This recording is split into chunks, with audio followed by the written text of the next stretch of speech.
नमस्कार, स्वागत है आपका समाचार प्लस की खास पेशकश में। आज बात करेंगे त्योहारों की सीज़न की। और त्यौहार हैं और जो धनतेरस का पर्व है उस पर कहा जाता है कि ए बादल ज़रा इतना बरस कि माँ आ ना सके, और माँ आ जाए तो फिर इतना बरस कि माँ वापस ना जा सके। आज विस्तार से चर्चा करने के लिए धनतेरस पर हमारे साथ में मौजूद है डॉक्टर योगेश व्यास। उनसे बात करेंगे। डॉक्टर साहब, बहुत बहुत स्वागत है आपका समाचार प्लस की खास पेशकश में।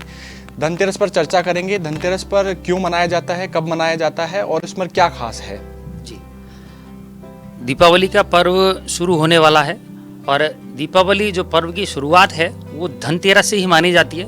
5 दिवसीय दीपोत्सव का जो पहला दिन है वो धनतेरस से ही प्रारंभ होता है। धनतेरस का ये पर्व कार्तिक मास की कृष्ण त्रयोदशी को मनाया जाता है। दीपक का यह पर्व धनतेरस से लेकर और भाई दूज तक ये 5 दिवसीय दीपोत्सव पर्व रहता है। धनतेरस के दिन ही धन की देवी लक्ष्मी और आयुर्वेद के देवता धन्वंतरी कलश लेकर हाथों में ये समुद्र मंथन से प्रकट हुए थे। धनतेरस का त्योहार इसलिए भी खास माना जाता है क्योंकि यह एकमात्र ऐसा पर्व है जहाँ पर यमराज की पूजा होती है और उनके नाम से घर के बाहर दीपक जलाया जाता है। इस वर्ष धनतेरस का जो पर्व है वो 10 नवंबर यानी कि शुक्रवार को मनाया जाएगा। और धनतेरस पर माँ लक्ष्मी और धन्वंतरी के साथ ही कुबेर देवता की भी पूजा करने से घर में सुख, समृद्धि और शांति बनी रहती है। ऐसी मान्यता है कि धन त्रयोदशी को शुभ मुहूर्त में खरीदारी करने से संपत्ति में लगभग 13 गुना या कहें कि कई गुना वृद्धि देखने को मिलती है। इस दिन शुभ मुहूर्त में सोना, चांदी, पीतल की वस्तुएं, चांदी के सिक्के, घर और वाहन आदि खरीदना बेहद शुभ माना जाता है। डॉक्टर साहब, ये बताइए कि धनतेरस पर धन निवेश के लिए कौन कौन से अच्छे विकल्प माने जाते हैं? जी हाँ, तो धनतेरस पर आप कई अच्छी चीज़ों में धन का निवेश कर सकते हैं जिसके आपको आगामी समय में बहुत अच्छे परिणाम देखने को मिलेंगे।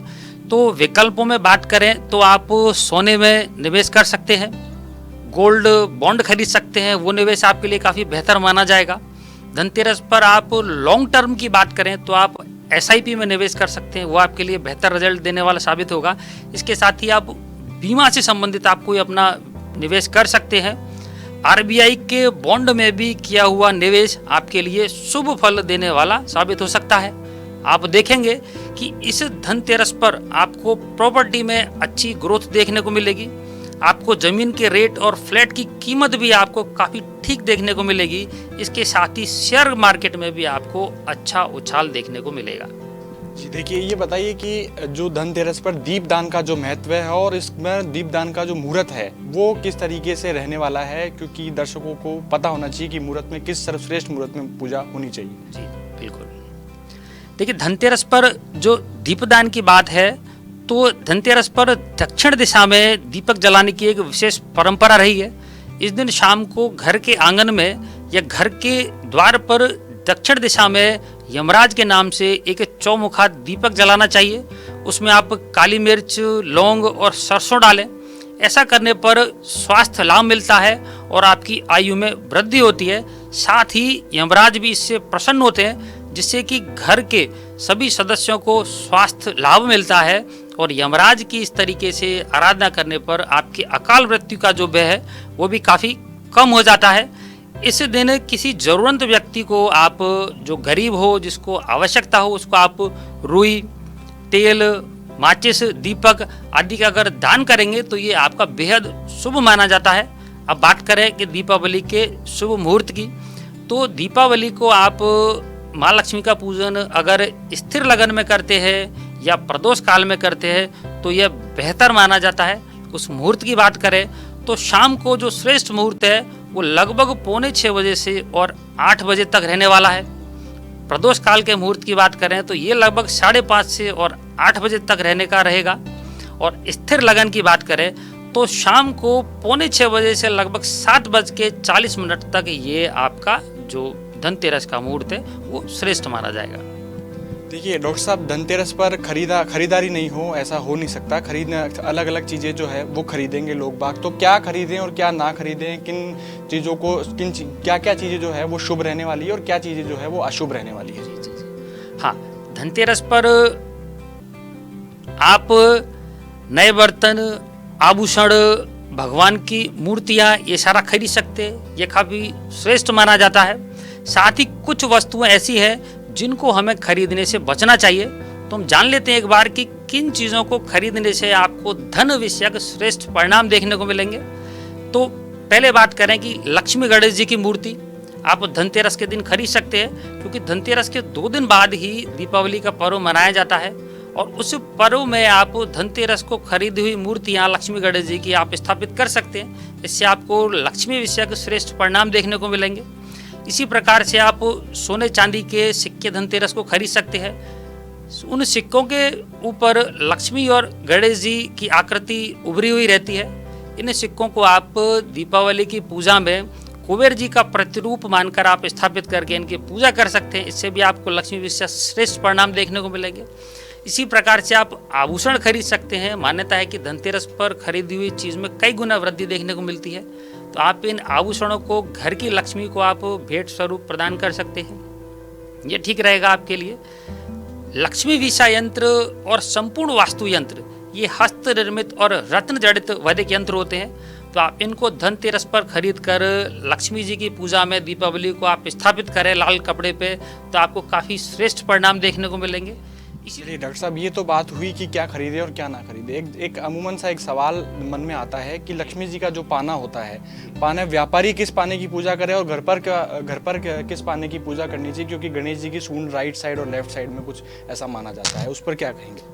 देखिए, वैसे तो जो भी मार्केट में पाने उपलब्ध हैं लगभग ठीक ही माने जाते हैं, लेकिन व्यापारी वर्ग अगर दक्षिण दिशा में सूंड वाली प्रतिमा की पूजा करेंगे तो वो श्रेष्ठ माना जाएगा। अगर नहीं मिलती है तो आप दोनों जगह पर किसी भी पाने की पूजा कर सकते हैं, आपको श्रेष्ठ परिणाम ही देखने को मिलेंगे। अब तक हमने बात की कि कौन सी चीज़ें करनी चाहिए और कौन सी चीज़ें नहीं करनी चाहिए, कौन सा मुहूर्त जो है वो सर्वश्रेष्ठ रहेगा। अब बात करेंगे 12 राशियों की। 12 राशियों में डॉक्टर साहब क्या कहेंगे, कौन कौन सी चीज़ें खरीदनी चाहिए, कौन कौन सी चीज़ें नहीं खरीदनी चाहिए राशियों के अनुसार? जी जी जी बिल्कुल। जब हम अपनी राशियों के अकॉर्डिंग धनतेरस पर कुछ वस्तुएं खरीदेंगे तो निश्चित रूप से माँ लक्ष्मी की कृपा हमें देखने को मिलेगी। तो बात करें सबसे पहले मेष राशि की, तो इस राशि का स्वामी मंगल है। इनको चांदी के आभूषण, चांदी के सिक्के, पीतल के बर्तन और मूंगे की अभिमंत्रित हनुमान जी की मूर्ति खरीदना बेहद शुभ माना जाएगा। इसी प्रकार से वृषभ राशि का स्वामी शुक्र है। इनको चांदी की वस्तुएं, चांदी के सिक्के, सोने के आभूषण और हीरा जड़ित अगर ये कोई अंगूठी इत्यादि खरीदते हैं तो इनके लिए श्रेष्ठ माना जाएगा। इसी प्रकार से मिथुन राशि का स्वामी बुध है। तो इनको सोने चांदी के आभूषण, जमीन, घर, फ्लैट और फर्नीचर आदि खरीदना श्रेष्ठ माना जाएगा। कर्क राशि की बात करें तो स्वामी चंद्रमा है। इनको हस्त निर्मित व रत्न जड़ित संपूर्ण श्रीयंत्र को खरीदना चाहिए। इसी क्रम में चांदी लक्ष्मी के गणेश जी को खरीदना, चांदी लक्ष्मी जी की मूर्तियाँ, और आप चांदी की कोई मोती की अंगूठी भी खरीद सकते हैं। बात करें सिंह राशि की तो इनका स्वामी सूर्य है। इनके लिए सोना, चांदी, जमीन, फ्लैट, इलेक्ट्रॉनिक आइटम आदि खरीदना श्रेष्ठ माना जाएगा। इसी क्रम में कन्या राशि की बात करें तो कन्या राशि का स्वामी बुध है। इनके लिए चांदी के सिक्के, आभूषण और मोतियों की माला खरीदना श्रेष्ठ माना जाएगा। तुला राशि का स्वामी शुक्र है। इनके लिए चांदी के आभूषण, बर्तन, पूजा की सामग्री और श्रृंगार की सामग्री खरीदना श्रेष्ठ माना जाएगा। बात करें वृश्चिक राशि की तो इनका स्वामी मंगल है। इनके लिए सोने चांदी के आभूषण, पीतल के बर्तन, चांदी का सिक्का आदि खरीदना लक्ष्मी विषयक श्रेष्ठ परिणाम देगा। बात धनु राशि की करें तो इनका स्वामी गुरु है। इनके लिए सोने के आभूषण, चांदी के सिक्के, पीतल के गणेश जी और खजूर की झाड़ू खरीदना श्रेष्ठ माना जाएगा। बात करें मकर राशि की तो मकर राशि का स्वामी शनि है। मकर राशि वालों के लिए हस्त निर्मित गोमती चक्र का स्वास्थ्य, पीतल के बर्तन और कोई वाहन भी ये धनतेरस के दिन खरीद सकते हैं। कुंभ राशि की बात करें तो स्वामी इनका शनि है।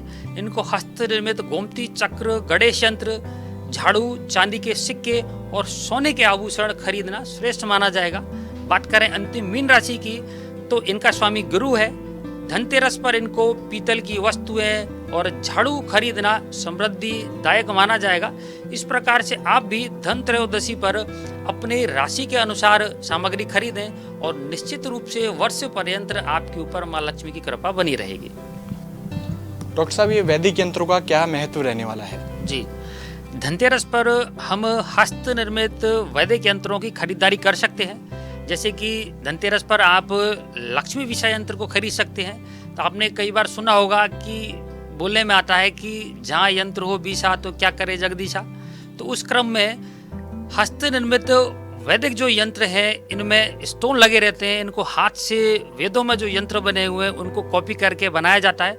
फिर इन यंत्रों को उन्हीं वैदिक मंत्रों के माध्यम से अभिमंत्रित और जागृत किया जाता है, जिनके श्रेष्ठ परिणाम देखने को मिल सकते हैं।